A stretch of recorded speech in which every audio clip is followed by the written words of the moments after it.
Ang nag-aiba lang po nila is, sa ngayon po wala pa tayong tuslubuwa or yung utak ng baboy. And then, sa lasa sir, mas masarap po siguro tayo.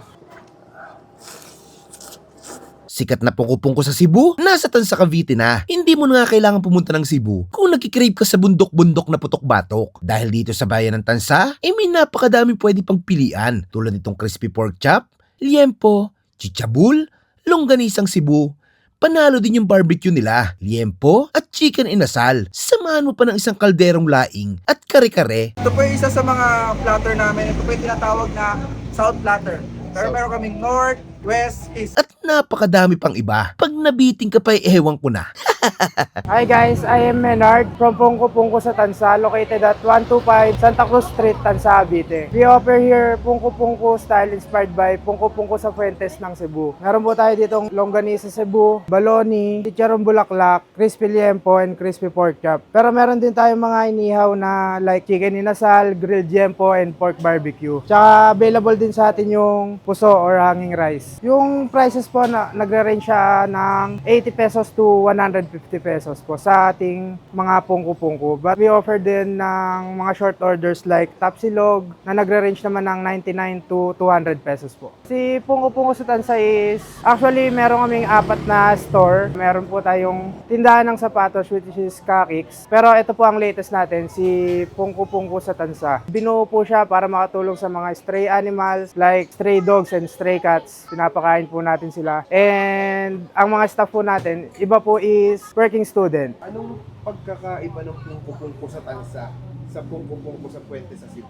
Ang nag-aiba lang po nila is, sa ngayon po wala pa tayong tuslubuwa or yung utak ng baboy. And then, natanggap po tayo ng short orders. Unlike sa Cebu na purong pungko-pungko lang po siya, puro fried lang po. Sa lasa sir, hindi ko maano pero mas masarap po siguro tayo. At tayo mga kabangers, nandito nga tayo ngayon sa pungko-pungko sa Tansa. Dito lang sila sa may Poblacion 1, Santa Cruz Street. Reasonable naman sila kaya madali silang makita. Meron din sila dito mga inihaw tulad itong liempo, inasal, at meron din sila ditong barbecue.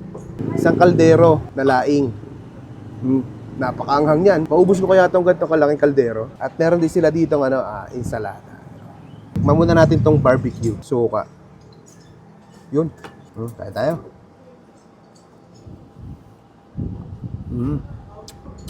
Lambot. Yung ano nila, yung kanin nila dito, tawagin nila ay buso. Yan talaga yung bagay na bagay sa mga ano, mga dito. Fried pork. Fried pork pa lang. Kahit di mo na isaw-saw to. Crispy, malasa. Doon yung pagkaluto. Natin may isaw sa may pipino. Meron din sila dito ng longganisang Cebu.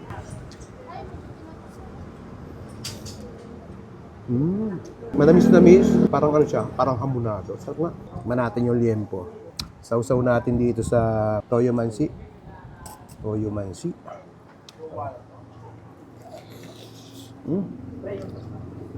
Lambot. Ang sarap ng lasa. Manamis-namis siya. Ang ganda ng pagka-marinate. Samahan natin ang ano.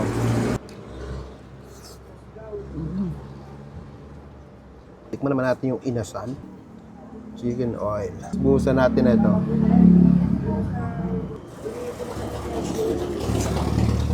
Solid. Quality. Oh, pero meron din sila dito chichabul.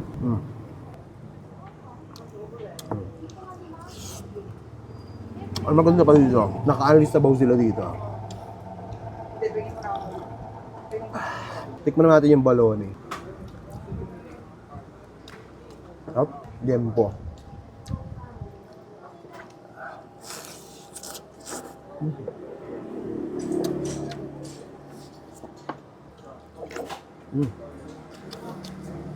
Tikman naman natin yung isang kalderong laing nila dito. Grabe. Mukhang maanghang to Ayan grabe. Manghang-hanghang, creamy, tsaka lasang-lasa mo na magata. Yung niya, sa alat niya, sakto-sakto na yung lasa.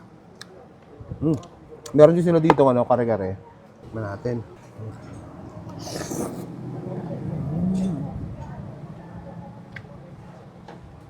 Grabe, solid. Sarsa pa lang panalo na. Ensalada. Ang tayo na dito, pungko-pungko sa tansa. Napakasol dito mga lods. Panalo. Paano? Busin ko muna to.